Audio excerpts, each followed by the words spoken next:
So can you tell us a little bit about your characters and what we can expect these first few episodes? I play Eli Wallace. He is kind of an outsider savant brought into the program, kind of against his will to help out. And then once we end up going through the gate, kind of has to find his way amongst the crew. And this season is going to be phenomenal. From where we are right now and from even the footage we've seen, it's beyond any of our expectations, and our expectations are pretty high. Cool. I play Chloe. Don't mock me. I play Chloe Armstrong, who I sort of describe as a fish out of water.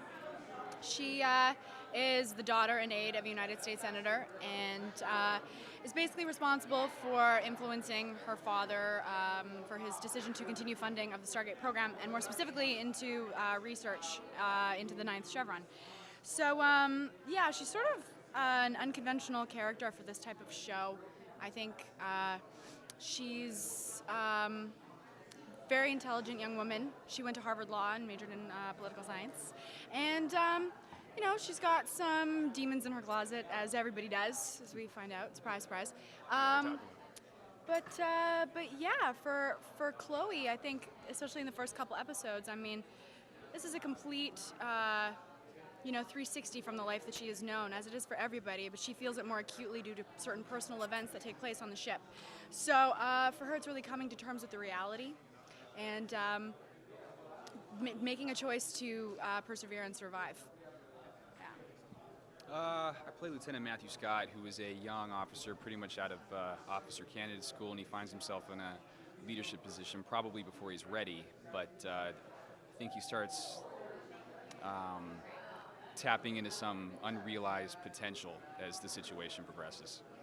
Yeah, like it seems like it's more character-based than most sci-fi things, and there's a lot more diverse characters than a lot more sci-fi things. So is that part of the appeal of like just kind of signing on to this then, or? Well, I think also these days the trend of a lot of shows is to really delve more into the character instead of just the situation. So it's good to be a part of that. But absolutely, with this show, you get the tried and true mythology of Stargate. But then on top of that, you get these characters you can really explore, connect to, and kind of grow with, I hope. Yeah, absolutely. And how's your experience been at Comic-Con so far? Wow, it's a trip. It's amazing. My goodness, we just finished doing our panel, and I'm psyched. I don't know about you guys. I just met Edward James Olmos. I mean, yeah, it was like a dream for him. That was kind of I'm a huge Battlestar fan, and meeting him was just kind of breathing the same air. I'm kind of done for the day. I felt like I met good. Robert Pattinson, but it was Edward James Olmos. I was like, hi. He's your Robert Pattinson, Edward James almost. Well, now that might be borderline creepy. I'm not going to admit to that. I'm a little creeped out. I'm not gonna lie. And he washes his hair, so that's different. I mean, it's cool too because In an interview, he doesn't wash his hair. I didn't make it up. really. Yeah. Actually, you're not supposed to. It's not an insult. It's a quote. Overwashing your hair dries out the hair follicle. Proof positive. It's a fact. So it's cool that they're rebranding SyFy, and it seems like a definite rebranding of the franchise. So like, just kind of what would you like to say to the fans who might tune in on October 2nd, what they can expect? As far as the rebranding, or just as far as the show itself?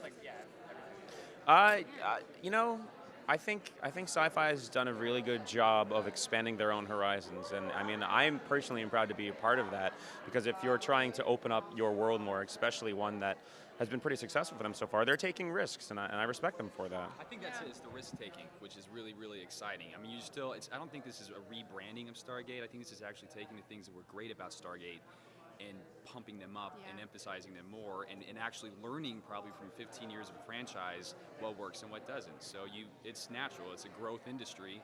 That's how you change. You figure out what works. You figure out what doesn't work. You get rid of what doesn't work. And you pump up the things that work. And I think that's what they've done. Yeah, absolutely. I think like anything, it's so important to challenge yourself. And that's what we're trying to do here. You don't want to do the same thing over and over again. So, yeah, hopefully that's what we're doing.